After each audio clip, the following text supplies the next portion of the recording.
if you have like some of these big entities that hold a large chunk of supply on the balance sheets, what can they do with that? Where are they going to deploy that capital? Are they going to deploy it into lending markets? Are they going to deploy it into purse markets? Are they going to deploy it into liquid staking providers? Ryan Watkins, give us the Ethena bull and bear case.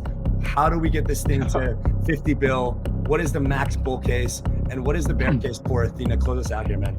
You know, now they're starting to go beyond perpetuals exchanges and start to build into more product lines that they're going to bring, you know, under this umbrella, and it's all going to kind of flywheel through Hyperliquid. Welcome back to the Rollup. We are your hosts. I'm Andy. I'm Robbie, and this is your home to learn from the biggest guests, the brightest minds at the tip of innovation. Our goal is to help spread the collective knowledge of everyone in our community. We are breaking crypto out of its echo chamber and taking it to the real world. Welcome, Ryan. Good to have you. Yeah, likewise. Thanks for having me on. Yeah, apologies for some of the setup stuff. It's a full technical operation here, man. All good. Yeah, good, man. Good, well, good. It's exciting times. USDH, we've had, feels like every single proposer to be the issuer of USDH. I think besides two, we haven't had Guy from Ethena, we haven't had native markets, but we've heard from Agora, we've heard from essentially all the rest. You're very involved in the Hyperliquid ecosystem as well. So just to open up, you're not putting forward a proposal yourself, at least not that I'm aware of. But how do you view this landscape, and what are your initial impressions and thoughts here? I mean, if people want to give me all the interest revenue for a stablecoin, I'm happy to do that. They're gonna want it. 100% revenue shares, table stakes, Ryan. Right? Yeah. No, I think it's incredible. I mean, it came out of nowhere. So for a long time, one thing that I thought Hyperliquid could do is create their own stablecoin. It's kind of like low-hanging fruit. There's all this USDC on the platform, and even like at the end of December, I think it was one of the first times I tweeted this out. They already had like a couple $2 billion there, and it's just sitting there doing nothing. It's earning no yield, and it's actually quite easy, I think, to just like replace it. But there was just no reason to do it. Like it wasn't really that big of it wouldn't have been that big of a revenue boost at the time. I think at the time would have maybe been like incremental like $50 million. And Hyperliquid was already making well over like $200-300 million just from the perps exchange, and that was like the most important thing to do. But now that we're getting to a stage in, I think, the growth of Hyperliquid where it can start to think about this more, and also where there's just way more stablecoins on the platform, I think now is the time to start considering what to do with this product. And it's a very synergistic product to an exchange. So even if you just look at Circle's USDC as an example, one of the biggest criticisms that I think many of like the natives had of Circle going into IPO is that they're giving up so much of the interest income to Coinbase. Now it's like a big criticism, like, oh, the margins are compressing and this is going to be such a dud when it goes public. And obviously it just behaved the opposite. But I don't think that substantively that take was wrong. And really what I'm getting at here is that exchanges are the biggest distributors of stablecoins. And I think Hyperliquid is no different. And I think now we're kind of seeing Hyperliquid really start to just kind of put its like strongest foot forward and demonstrate the power that it's now having in an ecosystem and just going after this opportunity. So yeah, I think it's very exciting. And I mean, at this point, like literally every single stablecoin issuer, with the exception of Tether and USDC, have come to the table to win this, and it's been an absolute show. Man, and I put a screenshot of CL207's quote tweet of John Van Eck saying, "Hey man, I own 1.5 billion in our validator, or whatever it is.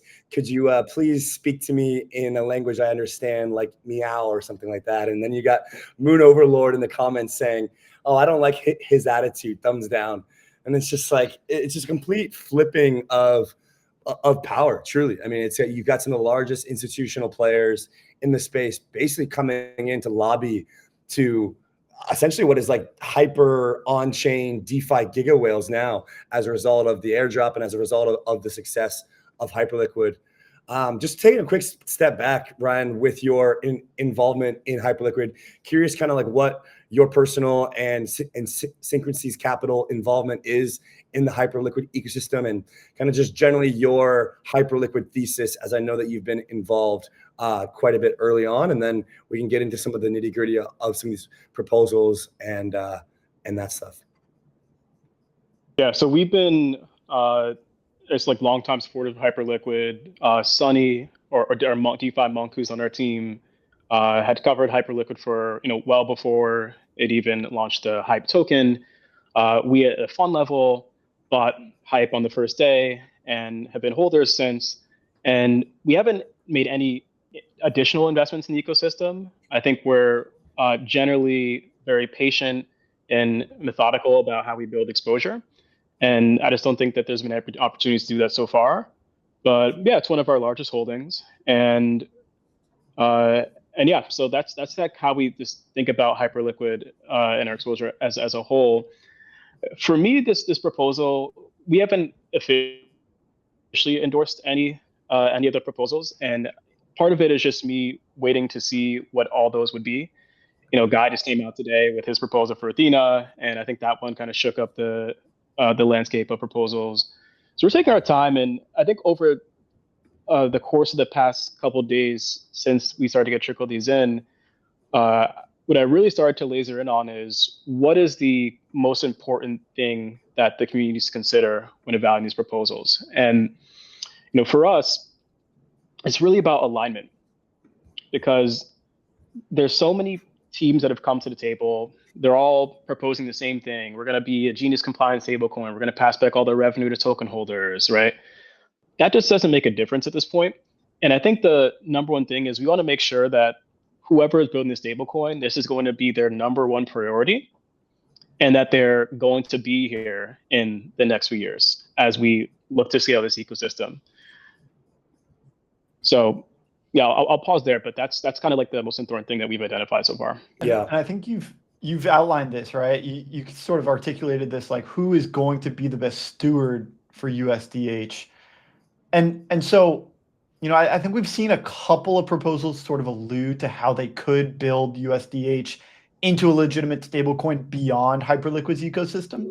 The most compelling, or one of the most compelling, that I saw was the Agora proposal and how they could leverage Rain and the debit card issuer to sort of implement USDH into Visa, and there could be some network effects there to massage it into the rest of the ecosystem. Aside from that, how else do you think any of these proposals, what would stick out to you as, okay, yeah, that is a legitimate way of building some USDH adoption outside of Hyperliquid? Yeah. So I actually don't think building adoption outside Hyperliquid is the biggest priority. I think the sequencing of how, or I think it is like an end goal, but the sequencing of you get there matters. So I think phase one, for lack of better words, is just getting this new stablecoin adopted within the Hyperliquid ecosystem. So then a day, like what we're bidding for is just a ticker. And once you get the ticker, you have to go and get the stablecoin adopted. There's no promise from the Hyperliquid Labs team that they're instantly going to add USDH pairs for the spot markets, or it's going to be USDH as collateral on Hypercore, or any of that, right? You need to actually go and get this stablecoin to scale, and then get it to a point where the Hyperliquid Labs team would even consider wanting to put this in Hypercore. So I think like what I would do is I would be most focused on who is going to be supporting Hit3 markets, who's working with like the Builder Codes ecosystem, who is tapped in with all the leading projects in the Hyper EVM to get stable coins onto that platform. Lending rates are still, so bar rates are still way too high there. And all these things I think would be like the number one priority as far as just, and what would be the most immediately accretive to the ecosystem, right? So building financial products around the stablecoins and actually working with all the people, all the builders in the ecosystem to get this adopted. Introducing Extended exclusively on Starknet, a next-gen perps trading platform live today. With 50-plus trading pairs from crypto to TradFi, you get the best experience on-chain today. Deposit in the community vault for attractive returns, EMV compatible, and engage in unified margin spot trading, lending, and perps trading.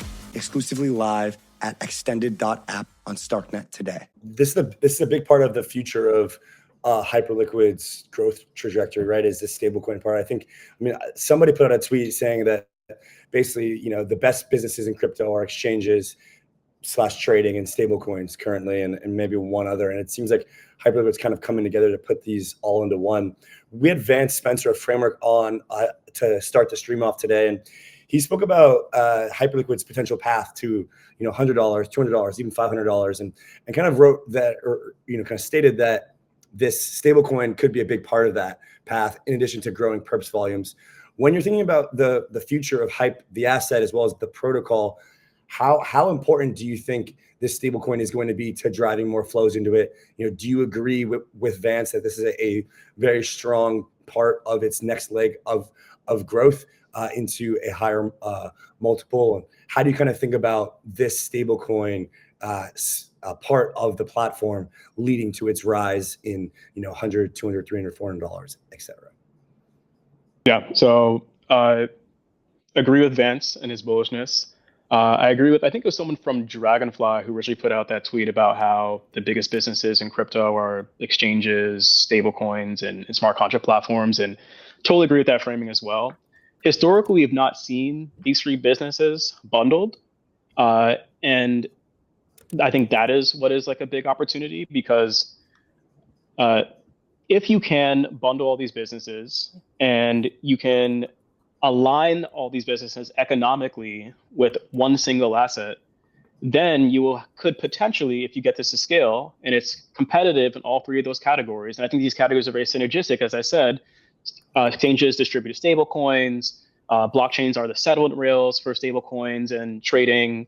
If you can get these to scale, then you can have probably the largest buybacks of any protocol or platform in the ecosystem. And already today, you see that Hyperliquid is doing more buybacks or generating more protocol revenue than any other smart contract platform in the world, inclusive of Ethereum, Solana. And that is more or less just with the perpetual swaps volumes that it's getting and the growing spot markets, and nothing to do with stablecoins yet. And this is also pre-HIP3, which I think will be expansionary, because you're not only going to have just existing Bitcoin, Ethereum, Sol markets that are driving a lot of volume with different collateral types, but you'll also have potentially US equities, pre-IPO startups, all these new asset classes that currently just don't have, even just outside the crypto economy, this perpetual swap instrument to trade them. And I think that is like a very exciting greenfield opportunity. It also helps Hyperliquid get to a stage of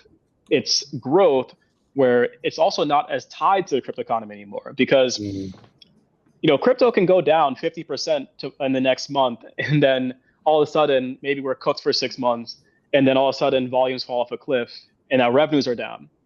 But I can be pretty confident that equity volumes will be more stable than crypto volumes, right? So I think it is important just to kind of diversify the revenue mix as well, and that's why I think the HIP3 stuff is important. So when I think about the way that the stablecoin fits into this picture, it's like, once again, is another revenue stream for Hyperliquid, and then two, it's like a huge driver of the buybacks that, like I said, just already are at a scale that is outpacing everyone else, and I think this just supercharges it. And maybe the one last thing I would say too, and this is something I've been thinking a lot about recently, because this wasn't in the original Hyperliquid thesis we wrote, is that Hyperliquid has a very unique point of view on how to build an ecosystem. So if you think about historically, there's like two different ways to build an ecosystem, and this is a little bit reductive, but there's like the fully integrated. There's like there's maybe the Ethereum's vision, where you just have the smart contract platform, and then a bunch of third-party teams go out and build everything, right? And then there's this fully vertically integrated version of like an app chain. I think of, although it wasn't successful, like something like Canto, or think of maybe like a 𝗵𝗵𝗴𝗵, where like the core team actually builds these core primitives of stablecoins and trading all under one roof. And Hyperliquid is kind of this interesting in between, where it is intentional in the same way that a 𝗵𝗵𝗴𝗵 or Canto would be, and that it's saying we only want to have one Hyperliquid stablecoin and one Hyperliquid exchange. These are enshrined into the protocol, but it's not the core team that is building out those features. These are third-party teams. And initially for a unit, that was not an open process to decide who's going to build the spot markets. But now for the stablecoin, it is an open process. So you get to tap into the community and see what everyone can bring to the table, and you do get the competition, but you get the also you get the benefits of this efficiency and this like intentionality of just having like a single product for the entire ecosystem to coordinate around. And that is I think a really interesting way of methodically building an ecosystem from scratch, because these are, as we know, like extremely important primitives. These are extremely cash generative primitives. And if you can intentionally roll these out, then I think you can build not just like an amazing ecosystem, but you get a ton of buybacks for the token. And I think that's like what Hyperliquid is doing. So in your original, I think, you know, what you're talking about from the purpose-built app chain perspective, and now they've been able to expand that, especially as they've gotten network effects with the amount of liquidity and volume and adoption that they have. They've been able to now incentivize other teams to come in and build out other core primitives and functionality. And, you know, now they're starting to go beyond perpetuals exchanges and start to build into more product lines that they're going to bring, you know, under this umbrella, and it's all going to kind of flywheel through Hyperliquid. Starting from the perpetuals piece, because we were talking about this before, we were actually going back and through our chat, the Hyperliquid team back in 2023, you know, we sort of faded the points program because we were like, look, like perpetuals exchanges have been done before, you know, Apex and like some of these other ones. Like, why do you think Hyperliquid had why was it a 0-1? Because at the beginning it was just a perpetuals exchange, but they were able to build such a robust ecosystem around it. What do you think they did differently that other perpetuals exchanges didn't? And what made them so successful early on that it spurred this monumental growth? Yeah, so I think it's a handful of things. So for one, many of the early perps exchange were constrained not only by technology, like it just was hard to build a chain with that level of performance, even if you were to have just a small number of validators, but they're also constrained philosophically, because I think many of the early builders in the space had this hard line on decentralization, right? There's a certain way you're supposed to build a product. If you look at all of the core printers we built in the past, whether it be perps exchanges or spot markets or stable coins, like what was it? It was like decentralized stable coins. It was AMMs. It was like, you know, an L2 with some, you know, really complicated proving mechanism that is the perps exchange. And that's great if you want to adhere to a certain set of principles, but it's not great if you want to build the best product. And I think what it took is a shift in the culture of this industry that took place over the course of many years for someone to come along and even have the confidence that to build this and that people would actually want to use it. So that was one. It's just shift in culture. And then also like the technology getting to a point where you actually could build one of these products. The second thing is just like the actual timing of it. It's no surprise that, you know, I think the Hyperliquid Labs launched the Hype asset after Trump won the election. I don't think that this is, I mean, I think it would have been like a riskier proposition for this like offshore derivatives exchange to launch a token with buybacks before that happened. So it's like hard to separate that from this. And at the same time, like I think having a more accommodative regulatory environment in America gives it more cover to go out and grow and kind of move with confidence, right? Because these businesses operated in a gray area for a very long time. And not every founder operates in the gray area the same, right? Some people are more careful, some people are more bold. And I do think that is like, it's hard to separate the timing from all this.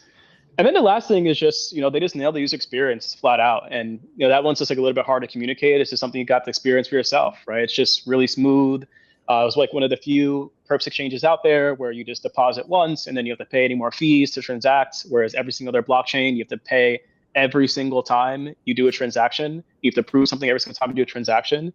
I think it's just cheaper. Even just look at like the fee tiers versus Binance or any other exchanges. It's just a lot cheaper. And then, yeah, like when you actually, like I said, you had the performance. So the performance that was actually comparable to one of these centralized exchanges, but you can still access it anywhere in the world so long as you have the VPN, right? So those are things that I think really stood out to me. And then maybe one of the last things that I think just the team is just aggressive. So like the first to list assets, they're really creative. They'll list like a pump futures market before it goes live. Yep. It'll be the first one to do it. They listed like the Trump futures like way before any other exchange did. And sometimes being first is like the most important thing with these really hot assets where people want to trade. Yeah, man, I think you raised an incredible point about the U.S. regulatory regime, Trump as well, and we had Vance kind of speak about his view on the stablecoin side of things, which obviously is skewed towards the Sky ecosystem. But I'll kind of ask you the same, which is he framed it as that last thing here on the USDH, and I'd love to get into some of your Ethena stuff as well. Is he framed it as USDH doesn't really necessarily need to be a Genius compliant US regulated stablecoin. Like that's probably not exactly what the Hyperliquid community really needs. But on the other side, it probably doesn't need to be something like you take it all the way out to like a DAI or an algorithmic stablecoin or a very decentralized kind of like yield bearing, very kind of let's just call like exotic type of stablecoin. He thought somewhere in the middle, and obviously this lands on USDS for his perspective.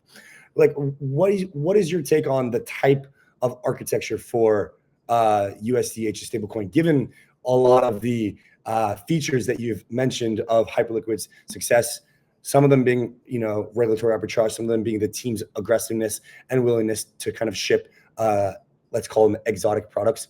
When it comes to the actual design of USDH, and perhaps this is, going into Ethena's proposal, but how do you think about the correct type of stablecoin? And, I imagine that there's going to be multiple actually. So I actually do think it needs to be Genius compliant, and I think it just needs to be no frills, built in the safest way with the most institutional partners. And mind you, that doesn't mean that like the team that's stewarding it needs to be this large institution. For example, the native markets team, they're working with Bridge, which is acquired by Stripe, and Bridge will be the issuer of the stablecoin. So you get the best of both worlds, where you do have like the compliance and fiat rails of a Bridge and Stripe, but you do have this native team that's stewarding the protocol, right? So point being is, I don't think I do think you need to have like someone who's just not going to fuck this up, right? And why is that important? It's not just important just from reducing the risk that there's a fuck up. It's also important for increasing the confidence so that more people would want to deposit this asset and use it on the platform. Because Hyperliquid, it's getting big, right? I mean, this is like one of the largest exchanges for trading crypto in the world at this point, and it's competitive with like the Binances of the world. And it's also not a guarantee that you can even win over the existing USDC that's on the platform, right? It's not like day one, Jeff is going to snap his fingers and then everyone just converts all their USDC into USDH. I think it'll be a process, and I think that whoever team wins needs to have like an actual coherent plan for how to try to get those over. And I think like the Ethena proposal was a great example where there's going to be a combination of like incentives and all this stuff to kind of get all that stuff over to USDH. So yeah, all to say, I really do think that this is opportunity to build something that is institutional grade, that has a lot of trust, so that you can actually get more people comfortable with using this platform, which, while we all may like, I just think about meeting one of my friends who works in an investment bank. They hear about this decentralized exchange and, all the servers are somewhere offshore in Tokyo. And there's like, wait, hold up. What is going on here? I think you want something that's just going to be like a positive for the brand as well. Understood. All right, guys, shifting gears into some of your Ethena thesis, and the thing that I really want to kind of pick on here is that we're going to get a rate cut next week, or in about 7 to 10 days. Jerome Powell's going to come out, and we're going to get a rate cut. This is very bullish for speculative behavior in crypto. Kind of what I expect is to see stablecoin yields increase as the desire to borrow stablecoins increases. the lending rates on 𝗵𝗶 and 𝗵𝗶 should go up for USDC, USDT, but none other than USDE is the larger, beneficiary here of this design with their kind of funding rate basis trade mechanism. How do you think about Ethena's growth into a rate cutting environment, and kind of walk us through the evolution of the thesis up until now? Yeah. I think one of the first times I met Guy in, I want to say early 2024, and this was right before Ethena launched. And he told me like exactly what he was going to do, how he's going to get to 5 billion, 10 billion. And he specifically talked about this rate dynamic. He's like, listen, at a certain point, Fed is going to cut rates, right? Crypto will rip, funding will blow out. And the spread between what you get from this USD stablecoin and what you get on T-bills is going to be huge. And this is going to be a huge tailwind for us. And I was like, that makes a ton of sense, right? That makes a ton of sense. And now we're kind of at that stage where there's a line of sight to that happening. So I think he's totally right about it. And that's really all there's to say about that. The second thing on like the evolution of the Ethena thesis, I mean, I may have had one idea last week, and then in the past week, he announces that, I mean, another $500+ million pipe into the Ethena DAT, announces an integration with Binance, which is, I think, probably the most important integration in its history, that could add another, couple, maybe few billion, maybe even tens of billions of dollars of supply to the USD stablecoin. He also announces the integration with 𝗵𝗶𝗶, right, where they're going to be powering the native stablecoin of 𝗵𝗶𝗶 so that 𝗵𝗶𝗶 can offer subsidized user transactions. And then they put out this proposal for Hyperliquid. This is all within the past week, right? So, I mean, these people are just shipping, and it's relentless. I mean, I can only think of maybe just like a couple of founders, inclusive of Jeff from Hyperliquid, that are actually shipping at this pace. And this is just something that I think that people in the crypto economy are not used to, but that you would be more used to if you were in like the normal startup world or like normal world of finance and technology, where there's just like a higher level of professionalism and more competition in some of these areas. So yeah, I mean, much to unpack there without maybe any of those 4 proposals, but yeah, it's a monster in the making. Do you think part of the reason that crypto is starting to embody more startup culture is because there's more at stake? There's like this competition is more fierce. We're talking about bigger numbers now, and that's why it's drawing in more talent and more competition. Yeah, I think that's right. I think, yeah, definitely more at stake, bigger economic opportunity, which is one of the reasons why we're seeing this influx of talent. I think that there's regulatory clarity now, which gives builders more confidence to go and take bold risk. And then another key factor here as well is that I actually think many use cases are starting to ascend the S-curve. And now that these products are real and we're not just competing in the narrative wars all day for, why is my shitcoin better than your shitcoin? Like, how do you actually differentiate? You got to go out and do something, right? And at the same time, what is doing something in the context of these core use cases we talk about, whether it be stable coins or tokenization or trading? Yes, it is speaking to all of the crypto natives, but it's also interfacing with large institutions, and both within and outside the crypto economy. And that just takes a certain type of a founder to go and execute that well. Because listen, all the use cases that is listed, this is finance. Yeah. Right. This is not like social. This is not some weird. This is finance. You have to go and talk to investment banks. You have to go and talk to asset managers, brokerage platforms, like all these different people, and convince them to use their products, right? And I think that's what's also changing, like the types of talent that are succeeding in this asset class. And also, it's like it's kind of lighting a fire on everyone too. Like there's this huge land grab that's happening now in crypto, and if you don't have an answer for how you'll be able to compete with some of the large incumbents that are now coming after these core products as well, because once again, it's not just like Ethena is competing with, or Hyperliquid is competing with like other decentralized exchanges, other decentralized stablecoin issuers. They're competing with Robinhood. They're competing with all these big institutions that are coming in, and like these people don't care. The code is open source. Yep. Right. As far as they're concerned, stablecoins are 1% of US M1 money supply. As far as they're concerned, like these decentralized exchanges, and no one's using them on a grand scale. We're just trading coins back and forth.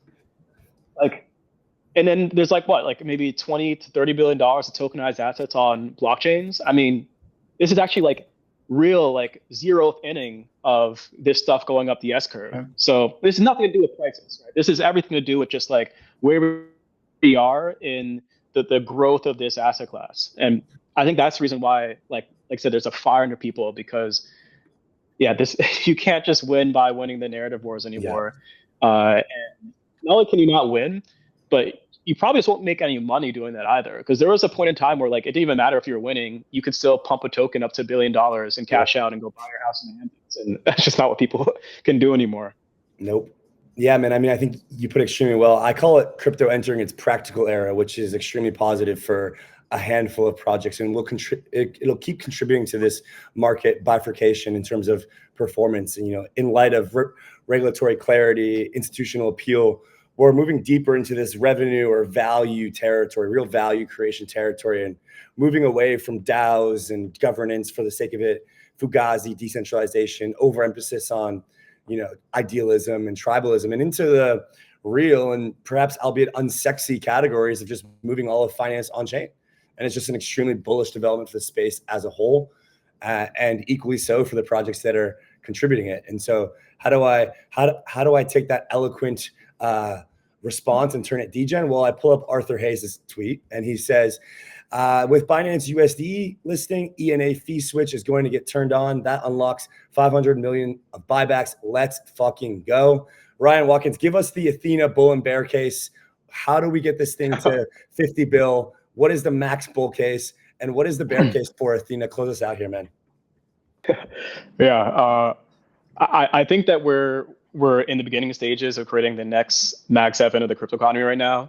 And, you know, for all we talk about market topping, market bottoming, alt season, it's all noise, right? I think what's happening now is this asset class is going to look like, I think, a lot like it has for the past 3 years, to be honest, where there's a select assets that are doing well, and most assets are rationalizing down to zero, which is where they belong.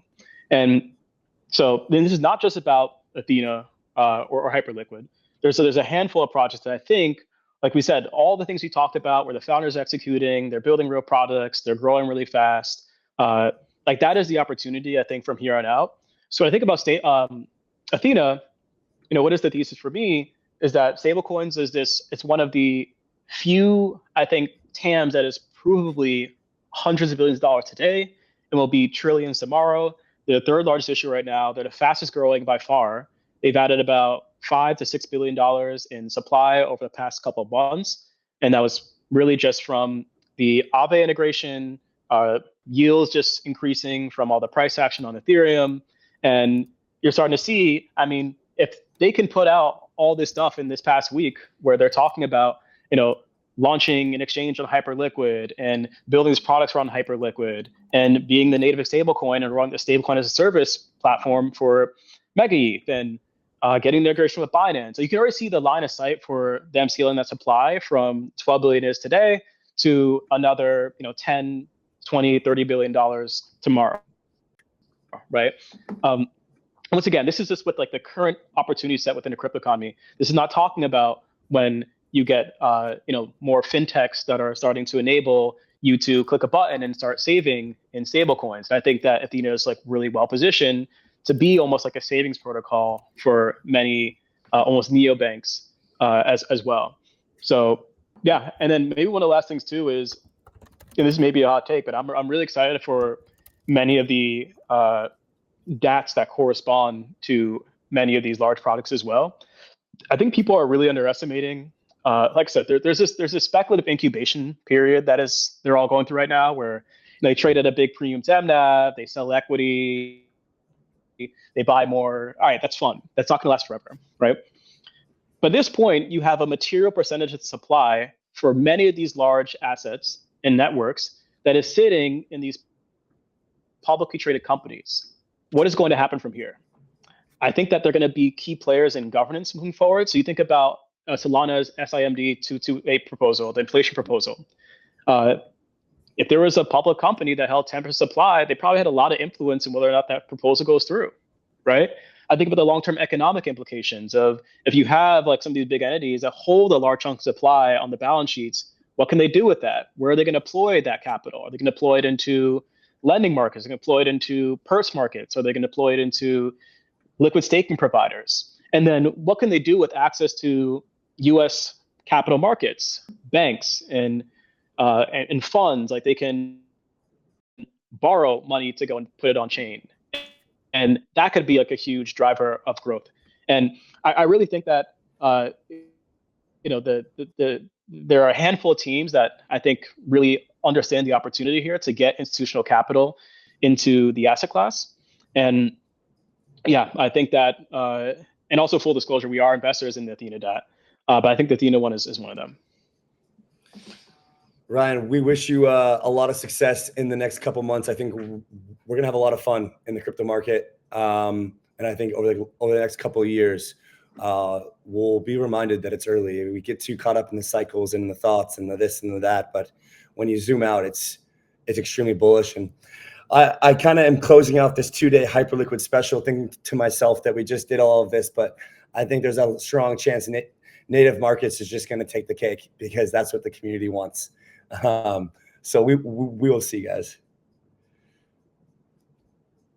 Yeah, Ryan, thanks so much for coming on, man. Would really appreciate you having back on, and we can revisit some of the theses that you laid out here on Hyperliquid and Ethena. Yeah, 100%. Appreciate the time, guys. All right, buddy. Cheers, man. We'll see you next time.